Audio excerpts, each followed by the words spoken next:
Olá, começando mais uma discussão aqui no canal. Eu sou a Jéssica do Leitores em Crise, estou com a Virgínia do Tamarindo Books e com a Juliana do Mistérios com Juliana. A gente traz hoje a segunda discussão aqui do clube, do próximo outro livro que foi lido, que é Uma Questão de Química, da Rony Garmus.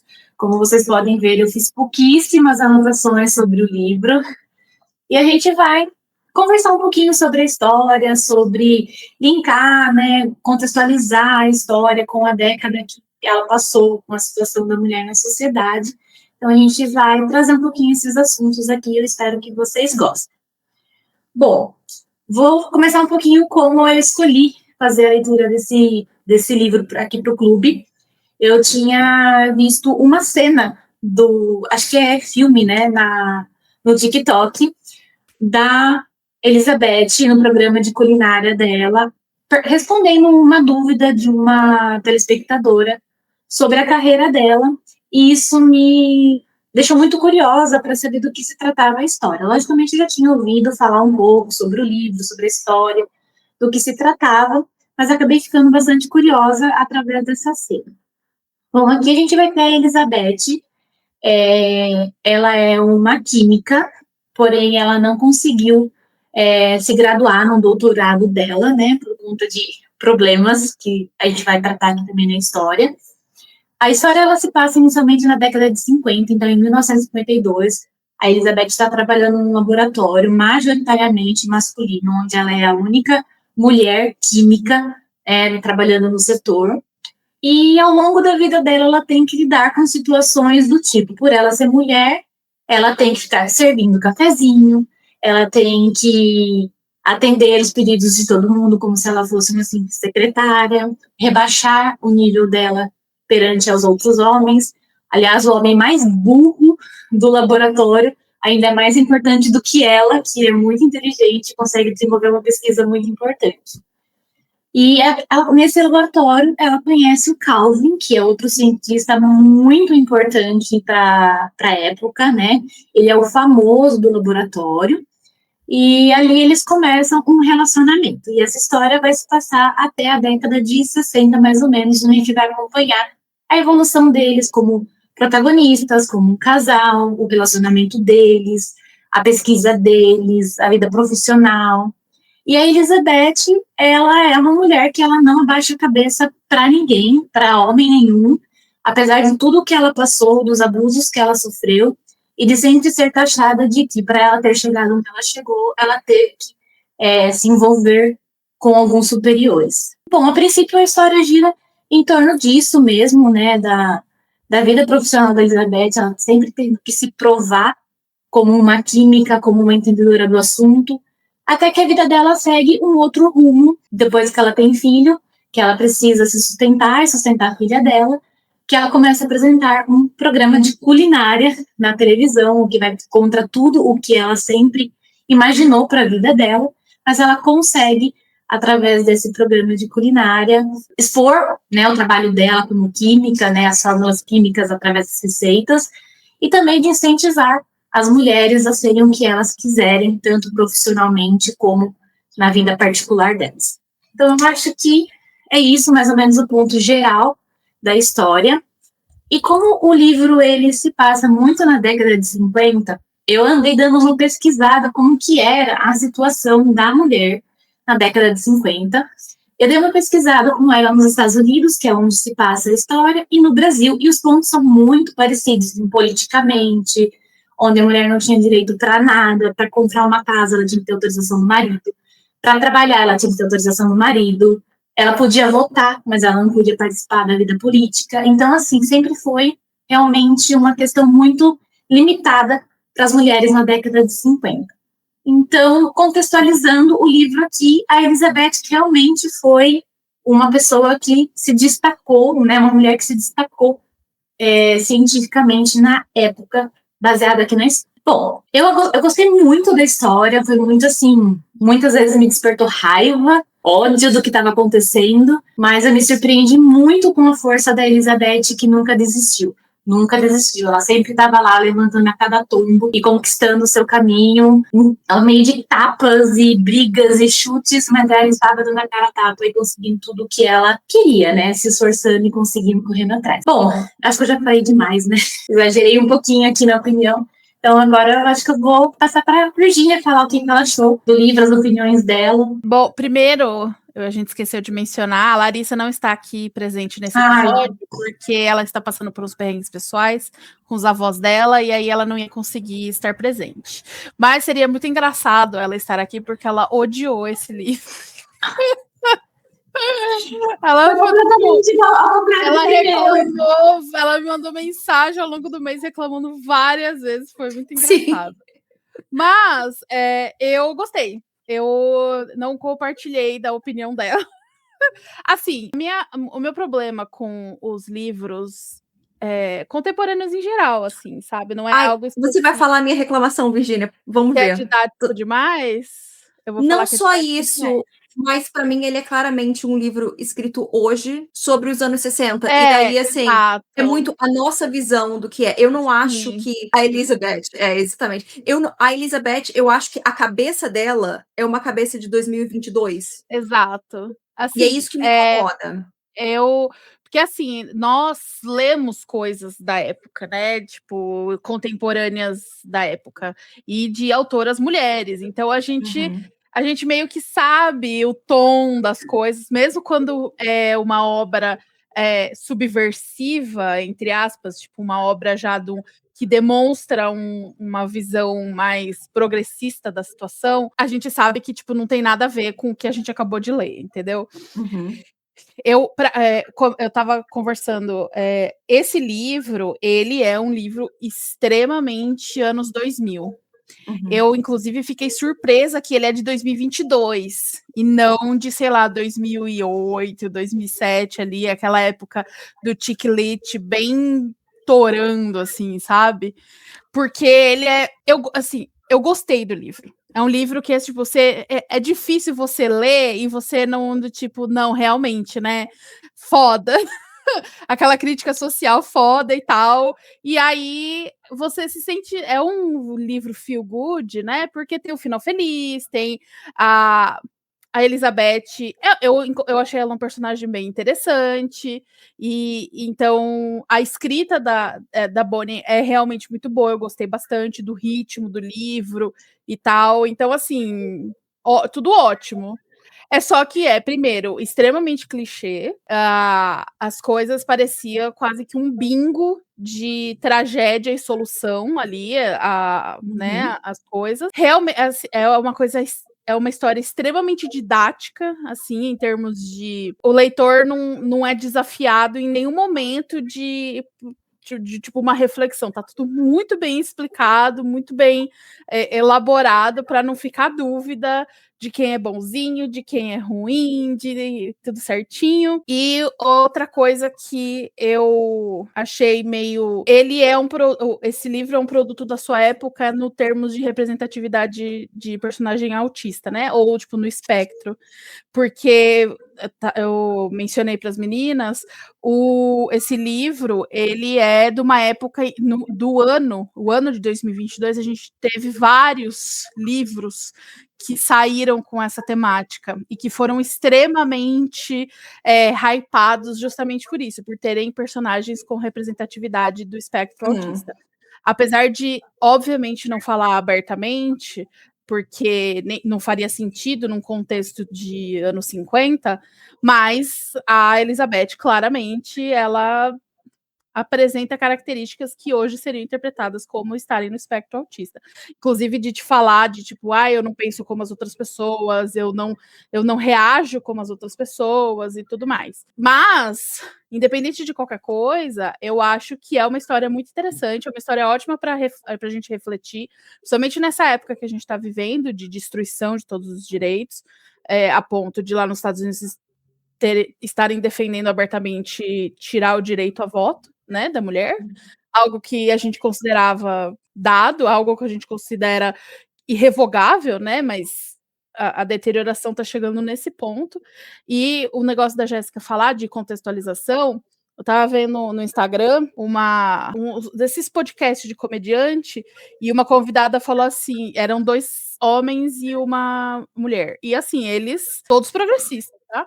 E aí ela virou assim e falou assim, casualmente, mas é tipo, minha mãe não só pôde ter cartão de crédito em 1975. E aí os caras, quê? Eles não sabiam que... Para pensar. E aí eu quero trazer aqui a informação que no Brasil, o divórcio é de 1977. Sim. A minha mãe é de 59, sabe assim?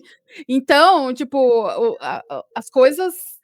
Você vê, em relação à história, que começa em 1952, são 25 anos até poder se divorciar. E aí a gente está aqui falando a história de uma mãe solteira que viveu em pecado com o companheiro dela, que ela não queria casar e tudo mais.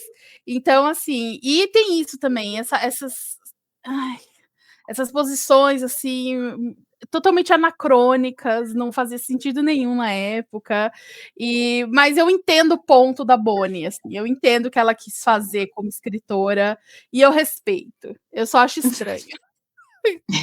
Fazer um adendo na contextualização da época, duas coisas, uma coisa que eu ouvi hoje, que não tem muito contextualização, é só uma coisa que fez muito sentido quando eu ouvi, que eu ouvi uma mulher falando assim, se o casamento fosse bom para a mulher, o homem já teria acabado com a instituição do casamento. E a segunda observação que eu tenho para fazer é, na frase em que as mulheres só podiam trabalhar com autorização dos maridos, eu trago para minha família, porque as minhas avós viveram nessa época, obviamente, né? Minhas avós nasceram, acho que em 1927, 1930, isso. A autorização para trabalhar é pouco mais. E as duas trabalharam a vida inteira em indústria têxtil aqui da minha cidade. Então, para mim, isso sempre foi normal, porque minha família inteira, minhas avós, as minhas tias mais velhas, trabalharam a vida inteira. Então, quando eu vi que as mulheres precisavam da autorização do marido para trabalhar, eu não conseguia acreditar, porque para mim isso nunca foi. Isso sempre foi uma realidade. Então, pesquisando um pouquinho, fiquei bem... Se a gente pensar especificamente em 1952, a realidade que estava rolando lá é que, assim, na época da Segunda Guerra, os homens todos foram para a guerra, as mulheres foram para o mercado de trabalho, porque alguém precisava trabalhar. E aí, quando os homens voltaram, esperavam assim, falavam assim, então, agora vocês voltam para casa, né? Então, inclusive, era bem essa época, né? Porque a guerra acabou em 45, o livro se passa em 52. Então, eu também acho importante falar que teve toda uma propaganda na época para as mulheres voltarem para casa, né? Essa questão de threadwife, quando a gente pensa bem dessa época justamente por isso. Exatamente. Porque era a forma de forçar as mulheres a deixarem os empregos para que os homens pudessem assumir esse papel de provedor da casa. Ficaram aquelas propagandas de tipo, você não vai cuidar do seu filho, você não vai cuidar do seu filho, você precisa, a refeição precisa estar perfeita, às 7 horas da noite na mesa, então não sei o quê. Nos Estados Unidos é 6, ou é 5. Tem esse... Que horror. E foi essa onda, né, dos homens voltarem da guerra e as mulheres ser forçadas a sair do trabalho, que levou à segunda onda do movimento feminista. Então, aí eu acho que foi da onde surgiu aquela imagem icônica da mulher com a faixa na cabeça. É da época um pouco antes, mas sim. Porque as coisas que acontecem, né, que ela, quando tá trabalhando, que ela acaba saindo do doutorado, foi porque ela foi estuprada, e aí fica aqui o aviso de gatilho, né, para quem ler o livro, quem quiser ler o livro, né, daí ela vai trabalhar nessa instituição Hastings, né, e o Calvin é um cara que ela acaba tendo um relacionamento, e depois filha, ele é o bambambam, o gêniozinho lá da instituição e tal. E eles se conhecem, acaba aqui sendo um micro enemies to lovers ali, né? Porque na primeira vez que eles se conhecem, eles se odeiam, mas aí eles percebem que tem bastante coisa em comum, aquelas coisas, encontro, desencontro e tudo mais. E aí eles acabam se apaixonando, e é esse amor maravilhoso, né? Tipo, almas gêmeas, e eles trabalhando juntos, criando juntos, estudando juntos. Só que a tragédia se abate ali, né? E ele acaba morrendo. De uma forma muito besta. Muito bem, ele é atropelado, assim, do nada. Eu fiquei muito puta da vida na hora, porque, tipo, não era o rumo que eu tava imaginando pra essa história, né? Eu e essa minha mania de ler livro sem ler um A de sinopse, eu só me ferro, sabe? Assim, eu também. Bom, eu achei que era ser um livro diferente, então eu entro nessa questão depois. Bom, uma coisa que eu quero falar é o cachorro. O que é esse cachorro? Eu amo personagens de cachorro, mas assim, virou quase um realismo mágico ali, né? Porque ele tem pensamento. Não, e o cachorro... Não, eu achei, assim, para um livro tão, tipo, super didático, com uma mensagem clara, com um palanquezinho, assim, bem estruturado, não sei o quê, eu achei tão estranho.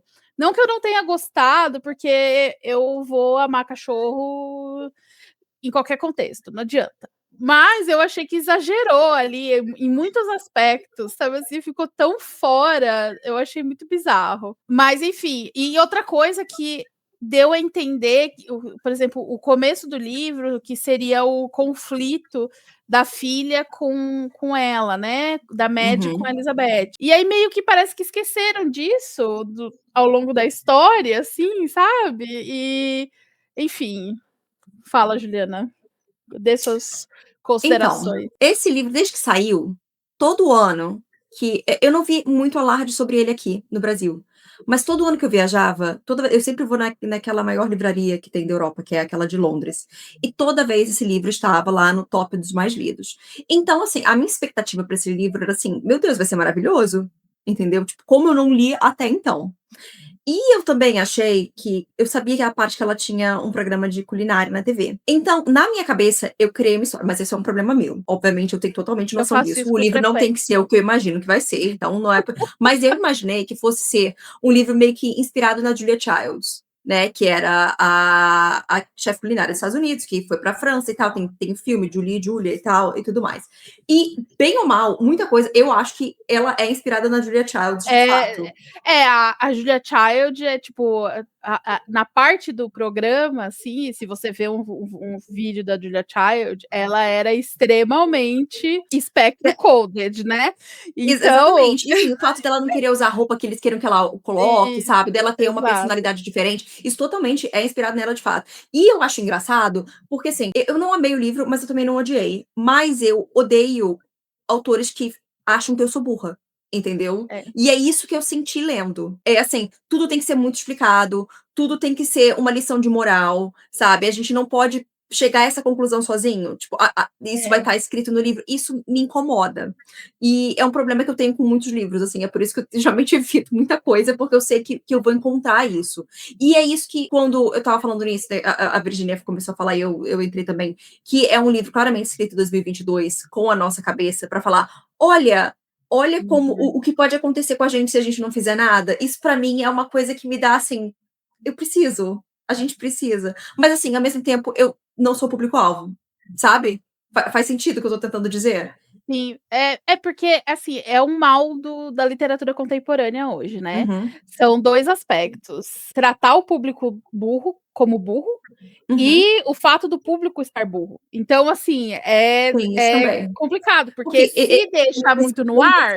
o leitor também não existisse, né? Exato. E aí, por exemplo, esse livro... Uma das coisas que eu fiquei surpresa é que esse livro ganhou vários prêmios. E foi, tipo... nós frequentamos os mesmos cantos da internet gringa, e era um livro super hypado, assim, gente, a galera... Eu concordo, geralmente, que amor. E eu fiquei assim...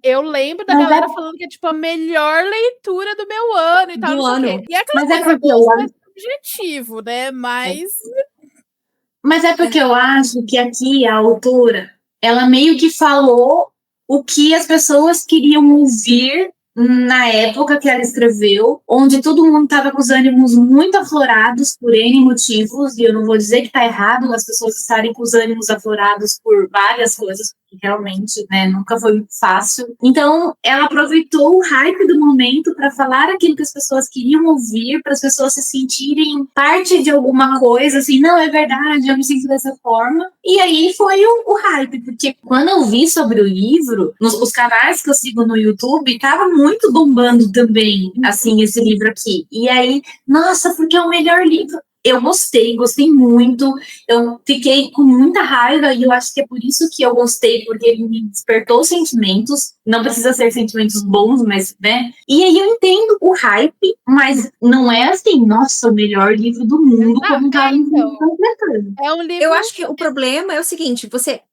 primeiro, a gente tem aquele. Ai, eu odeio ser aquela pessoa que vai falar um termo em inglês, pelo amor de Deus, a gente me ajuda. Que é o confirmation bias, sabe? Viés de confirmação. Que é o viés de confirmação, obrigada, viés que eu tinha esquecido. Eu entendo isso, mas eu também acho que não precisa ser tão didático, entendeu? Essa que é a minha questão, assim, parece que você tá falando com o bebê pegando pela mão. E fora que o que a Virginia falou, né? O bingo de tragédia, pra mim, era assim, eu já tava assim, o que vai acontecer depois, sabe? Vamos ver tudo que a mulher sofreu a vida inteira e colocar aqui. Exato. Não, e não só isso, porque assim, você teve o bingo de tragédia, mas você teve soluções milimetricamente perfeitas para solucionar tudo. Não ficou nada em aberto, não ficou nada do tipo, nenhuma aresta sem sabe assim? Então, por isso que para mim eu entendo o hype, porque é o tipo de livro que as pessoas conectam justamente porque, assim, tá tudo dado. Então, eu tava até desci aqui, ó. Foi considerado o melhor livro do ano da Barnes & Noble, livro do ano num festival alemão, num festival australiano, foi o melhor debut no Goodreads Awards, que, né, isso daí eu e a Juliana, a gente prova que Goodreads Awards esse livro é uma obra-prima. E aí, foi o livro mais emprestado nas livrarias públicas, tanto em 2023 quanto em 2024. Então, assim, é um livro bem hypado, e eu entendo, justamente porque ele entrega tudo isso do tipo, vou ficar revoltada e aí eu vou ver tudo dando certo. Uma coisa que eu tenho que elogiar nesse livro, e assim, novamente, eu não odiei o livro, tá? Só que eu não odiei nem amei. Pra mim, ele é um livro ok.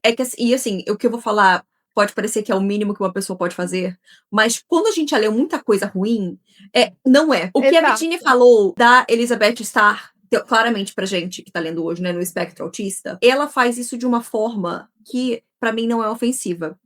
Porque quando a gente pensa nessa mesma época... Quando a gente pensa nessa mesma época, a gente tem um livro que é uma das minhas maiores raivas do mundo, que é A Camareira. Que, assim, é uma personagem que claramente é no espectro autista e é de propósito, que é pra você rir dela. Os personagens estão rindo dela o tempo todo. Isso é usado como uma forma pra ela ser trapaceada. E isso me incomoda. Não, e a representação também é muito estranha. Eu achei, eu convivo com pessoas do espectro autista e assim, eu confesso que eu fiquei ofendida por elas. Eu também não. Naquele livro, eu morri de situação porque eu achei a pior coisa que eu já vi, assim. É assustador. Odiei. Não, e foi outro que ganhou prêmio na mesma época, porque são livros da mesma época e naquele ano em particular, livros com representatividade do espectro autista estavam super hypados. Era assim, você piscava e era isso, entendeu? Então, mas é justamente o que a Juliana falou. Como pessoa que lê muita coisa contemporânea podre, esse, em hipótese alguma, entendeu? Tipo, ele exato, você assim, não seguiu uma receita. Exato, exatamente. Mas assim, eu leria outras coisas dela. Que ela lançou mais livro? Deixa eu dar uma olhada. Fiquei curiosa. Inclusive, esse foi o primeiro livro que ela escreveu. Então, já diz muito sobre a autora. Ela é bem mais velha. Ela é 69. E só teve esse livro. Tá vendo? Tá vendo? O problema é ficar lendo livro de jovem, escrito por jovem. Esse é o grande problema. Será que eu não lembro muito bem? Será que o hype desse livro não foi muito porque também foi na mesma época daquela campanha que estava tendo nos Estados Unidos, do Me Too, que também lançou aquele livro que foi famoso no Clube da Reese, o Rede de Sussurros, que também aborda a mulher do corporativo. Será que o hype não foi muito porque coincidiu? Eu acho que o Me Too foi antes, deixa eu dar uma olhada. Então, eu também acho que foi antes, mas tenho dúvida. Não, mas assim, começou em 2017, mas assim, obviamente que a gente tá falando aqui já de... Porque já tinha começado o movimento antidemocratas, né, pré-eleição. Então, o novo mandato do Trump começou em 2023? Não, 2025. Tá terminando que vem, né? Um ano depois do Brasil. Não, então, ó, o mandato terminou em 2021. E aí, o que acontece? Eles já estavam, os Red Pill já estavam em ascensão, entendeu? Inclusive, ainda não vi o documentário novo do meu amor, do que eu esqueci o nome agora. Louis Theroux, Gente, nossa, eu tenho a mesma idade do Andrew Tate, que horror. Então, ele... 2022. Então, porque o que acontece? Como foi da primeira vez que o Trump foi eleito, que começou o movimento Gamergate, e aí em ascensão, e aí culminou na eleição dele, foi o mesmo movimento. A Manosfera, que é o documentário que a Juliana está falando, está no Netflix, recomendo fortemente, assistam. Começou ali em 2022 e culminou na eleição de novo do Trump, né? Então faz sentido esse contexto que você falou, Jéssica, porque, na verdade, a Manosfera veio em resposta ao Me Too. Então, tá conectado, de fato. Não sabia, mas que bom que... Vocês ficaram curiosos de ver a série? Fiquei, mas eu não assino na Apple TV, então... Não é filme? Não, é série. É uma série. Eu achei que era filme. Não. O do livro. É. Eu fiquei curiosa, mas eu não assino na Apple TV, então não vai rolar pra mim. Eu tô cada vez mais anti-série, o que é surpreendente, porque eu já fui uma mulher muito séria. E eu sem paciência. Eu não consigo ficar parada, sentada assistindo. Eu não consegui ver nem a outra irmã Bennett, acredita? Larguei. Nossa, eu nem comecei. Você tinha começado ainda, pelo menos você tinha me dito. Não sei. Eu prefiro ver. Se eu vou gastar tempo, eu prefiro ver um filme ou ler livro. Eu tô fazendo um curso de cultura grega, tô fazendo curso de Idade Média, tô fazendo um monte de curso, fora a faculdade, né? Então, assim, eu acabo fazendo outras coisas, porque séries e filme não tem problema, porque é aquele curto espaço de tempo ali, começo, meio e fim, então não sei o que, mas série, né? Tipo... E eu também não curto muito adaptação, sabe? Porque eu nunca gosto. Então, eu sempre acho o livro muito melhor. Tem esse problema também. A única coisa que eu vou dizer disso é que o filme do Ryan Gosling que saiu, eu não tinha a menor vontade de ver o livro. Mas eu amei o filme.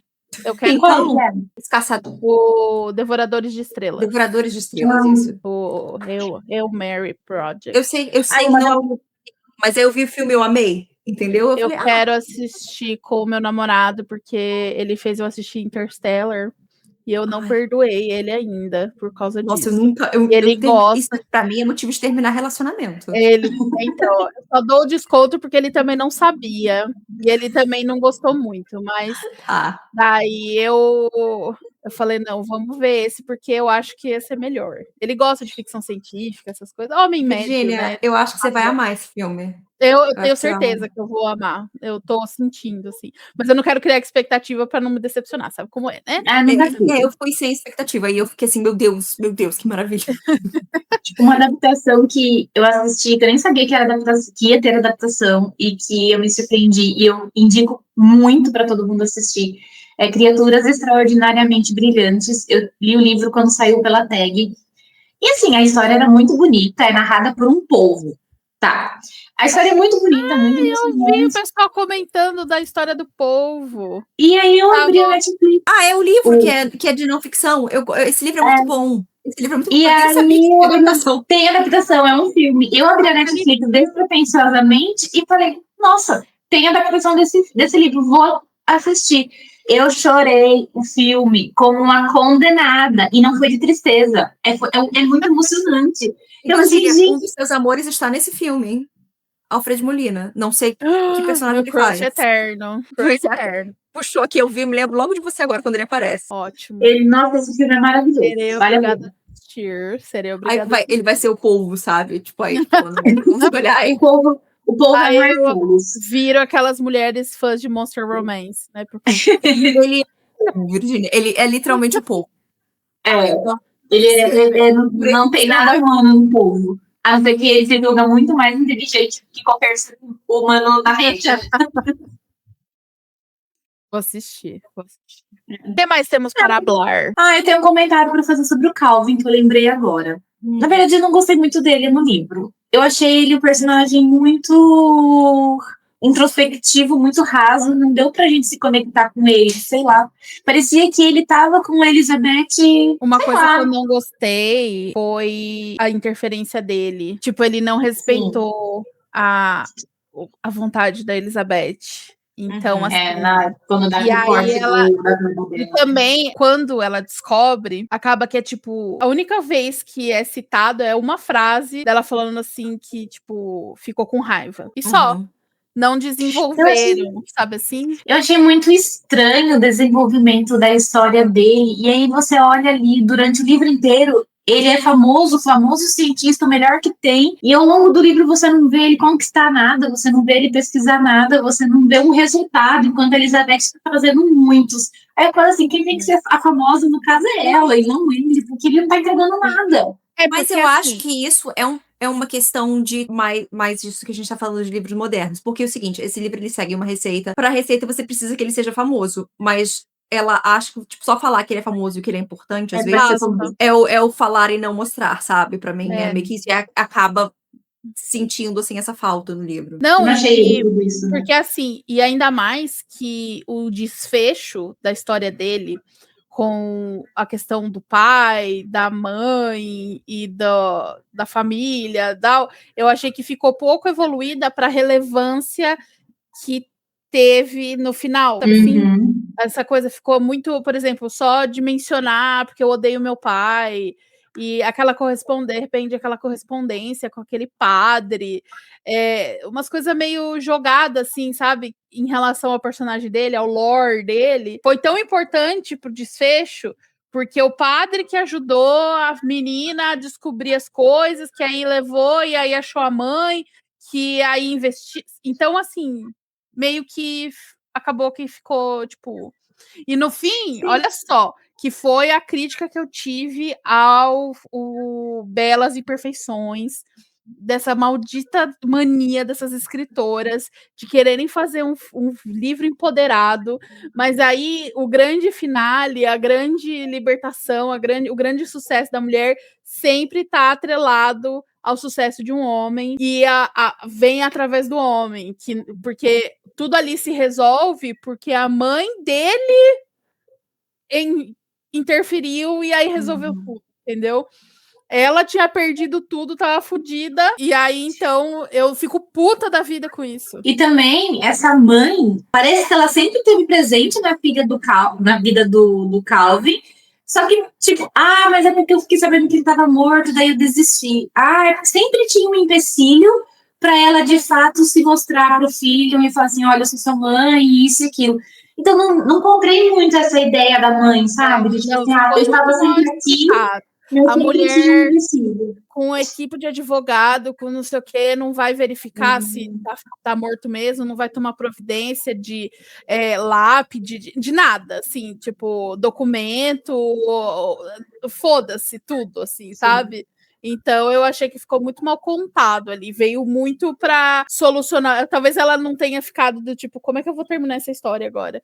E aí ela criou muitos plots para resolver só o principal. É o Deus Ex Machina do livro. Mas eu também acho que, às vezes, se a gente for... É que, assim, é difícil... É ridículo eu falar isso quando a gente tá aqui para falar do livro. Mas, às vezes, se a gente pensar muito sobre o livro, ou qualquer outra obra de ficção, a gente vai encontrar vários erros, e que eles estão ali só porque a pessoa não se preocupou em fechar uns, sabe? Uns círculos que ela abriu. Mas isso a gente pode achar qualquer coisa, então. É só a gente parar pra pensar um pouquinho melhor. Tem isso aqui que... tá meio estranho. Inclusive, é por isso que a galera sempre fica puta da vida, que, tipo, quando critica a obra que elas gostam, porque elas viveram aquilo e, tipo, é isso. Chega. E aí vem alguém do tipo que tá lá nos mínimos detalhes e encontra vários problemas, não adianta. É só a minha opinião que importa e pronto. Exatamente. Mas eu concordo, Jéssica. Ele não ficou muito bem desenvolvido, assim, dada a relevância no. Mas também tem o fato. E tem o fato também de que o foco era a Elizabeth, né? Então, assim, tem essa mania quase de deixar os personagens masculinos underdeveloped, sabe? Assim, meio que inferiores ao desenvolvimento feminino. Pensando agora na nossa discussão, eu estou um pouquinho irritada por ela ter tido um caso romântico nesse livro. Ela podia muito bem ter continuado assim, ou tipo, sem um homem na vida dela, ou então tido um caso, tido a filha para ter esse desenvolvimento no final. Só que eu acho que ela queria que tivesse a filha, né, ali. Porque assim, ela podia até começar como uma mãe, sei lá, ela teve um marido anterior que morreu e exato, uma noitada, tipo, qualquer coisa. Porque ele é completamente irrelevante na história para ela. E não justamente porque não é irrelevante, justamente porque o desfecho da história é extremamente atrelado a ele. Então acaba que essa é a importância dele, sendo que poderia ser outra. É a mesma coisa do Diabo Veste Prada 2.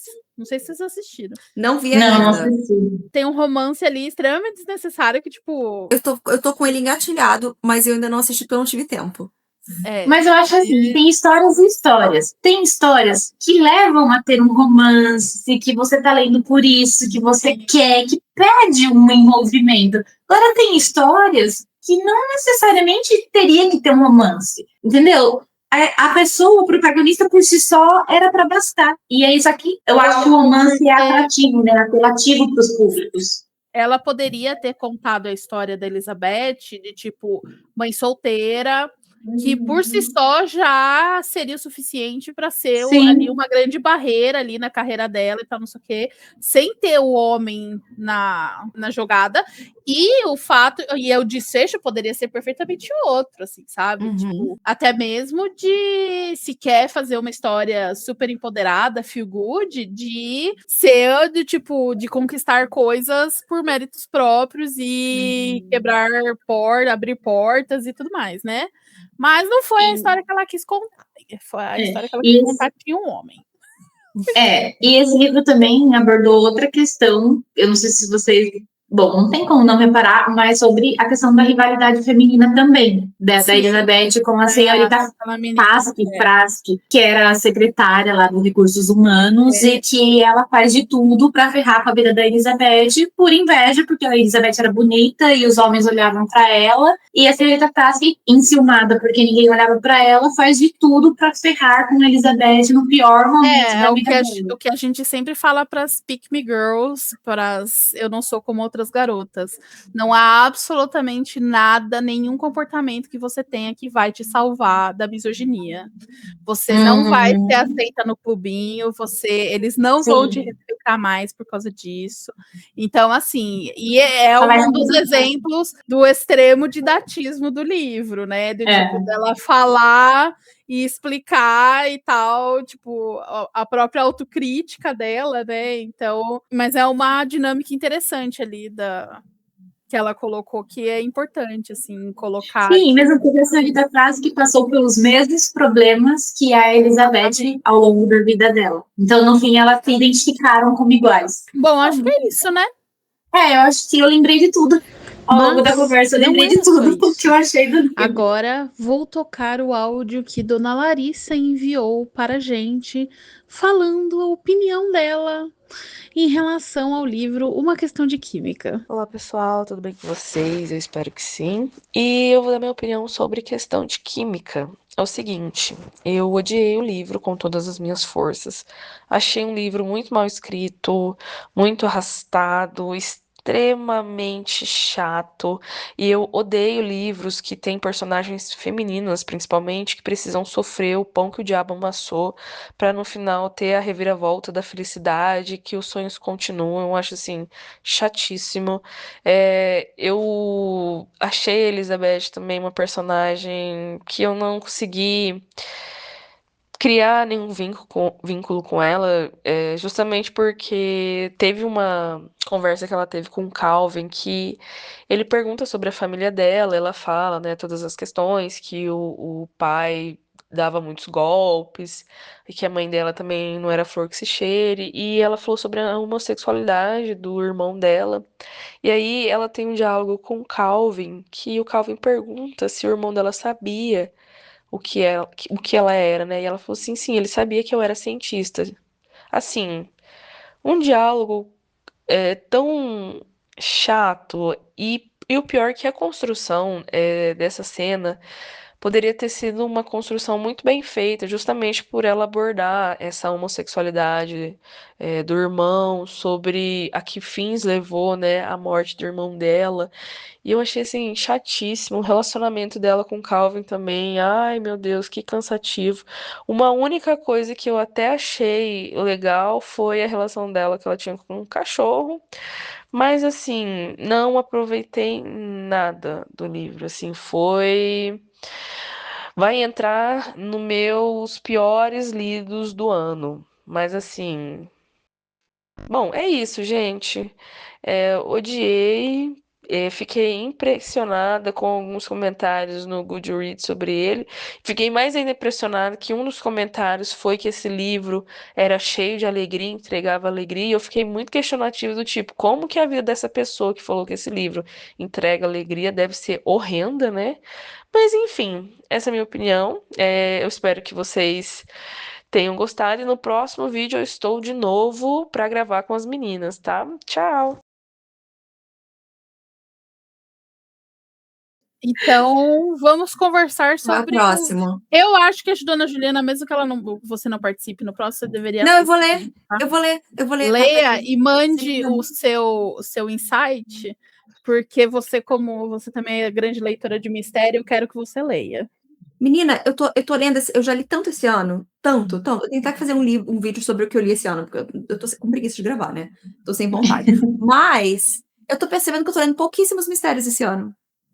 Também é sobre... Eu acho que você tem uma sobrecarga de Brenda, e aí você tá dando uma pausa pra você. Masoquismo puro da Dona Juliana. Bom, não, e eu li um dela, aquele Dear Debbie, eu cheguei a ler, mas eu falei, cara, eu odiei isso tanto, é tão ruim. Eu me recuso a fazer mais um vídeo. É louca. Eu esqueci o nome. Então, o nosso próximo livro que vamos discutir é a escolha minha. Então, o vídeo vai para o meu canal. Este vídeo vai para o canal da Jéssica. E eu quero que a gente leia e discuta O Fim Chega para Todos, de Dona Evelyn Clark, que é o pseudônimo de Dona V.E. Schwab. Ela escreveu aquele dos vilões lá, que acho que você leu, né, Jéssica? Eu li Vilão, tô para ler Vingança e descobri que tem um terceiro livro. E tem aquele Um Toque de Escuridão, então não sei o quê. A Vi Schwab é muito famosa no mundinho Young Adult. E aí ela escreveu alguns adultos recentemente, que é A Vida de Ed LaRue, né? Vida Invisível de Ed LaRue. De Ed LaRue, e teve o outro, Enterre Meus Ossos, não sei das quantas. Foi isso? Eu confesso que eu só sei o do vilão, os tons de magia lá, e o Ponte Cidade dos Ossos. Cidade dos Fantasmas. Enterrem Nossos Ossos à Meia-Noite. O que a gente vai ler é O Fim Chega para Todos.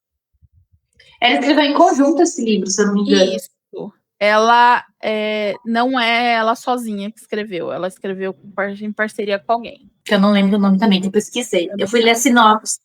E aí eu fiz a burrada de ler a sinopse. Ela escreveu com a Cat Clark, uma roteirista. Mas ela não é famosa também.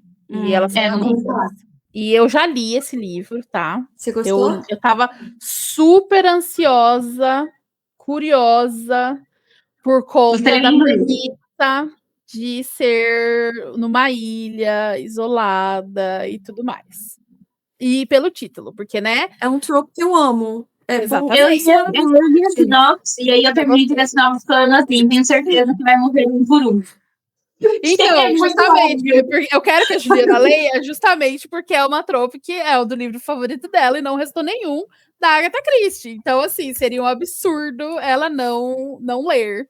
Vou ler. E aí, eu acho que vale a pena eu ouvir o áudio de jogos vorazes, né? Espera, calma aí, um monte por vez. Não, eu falo que esses livros têm muita vibe de jogos vorazes, né? Tipo, todo mundo se reúne em um lugar e aí vai um matando o outro até sobrar um e o ganhador. Porque a premissa é uma competição. É. Diga, Juliana, o audiobook tá bom, eu gostei. Tá bom. Você foi pelo audiobook, tá? Porque eu tô indo pelo audiobook também. Sim.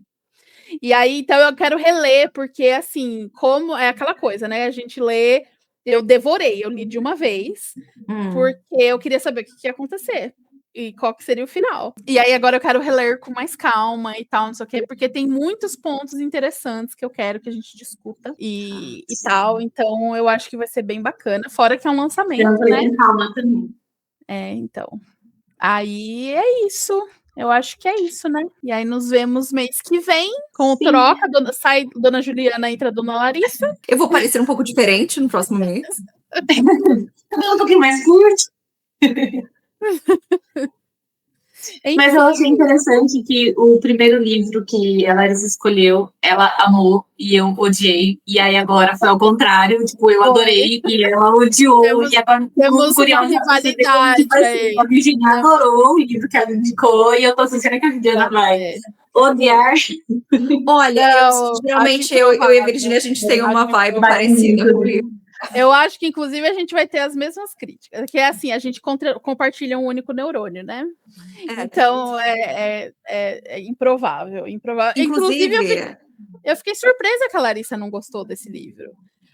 Assim, apesar de eu entender as coisas que irritaram ela, eu não achei que ela fosse odiar tanto, assim. Mas é também que ela gosta de coisa trash, né? Tipo, horror, uma coisa mais... Mas como ela gosta de Rosamund Pilcher, eu fiquei, tipo... Né? Mas enfim, diga, Juliana. Não, eu tô curiosa. Se a gente geralmente combinar assim de gosto, eu tô muito curiosa para nossa próxima live, porque a gente vai discutir o Yesteryear. E assim, eu tô muito curiosa, porque a gente não falou o que a gente achou de verdade. Não. E eu tô assim, muito assim, guardando pra live. Eu preciso discutir isso. Porque assim. Mais que o Hannibal, porque o Hannibal é odiado o Hannibal, né? Os dois. Então vai ser. A live a gente já mudou, vai ser sobre Yesteryear, porque vai ser interessante. Enfim, é isso, né, gente? Então tudo decidido aí para a próxima discussão. Agora resta a gente ler. Então a gente vai ficando por aqui com essa discussão. Espero que vocês tenham gostado. Não esqueça de se inscrever em todos os nossos canais, deixar o like se vocês gostaram e comentar aqui se você já leu esse livro, o que vocês acharam. E também fique espertos para o próximo, se vocês quiserem ler também, para estar aí trazendo os comentários para a gente o que acharam. Vai ser bem bacana essa conversa entre a gente. Só um detalhe que o livro lança dia 18 de maio, ou seja, amanhã, tá bom? Sim, estamos ansiosos. O dia que a gente está saindo. Olha. Exatamente, olha aí, hoje. Tudo conectado. Tchau, gente. Tchau, gente. Até a próxima.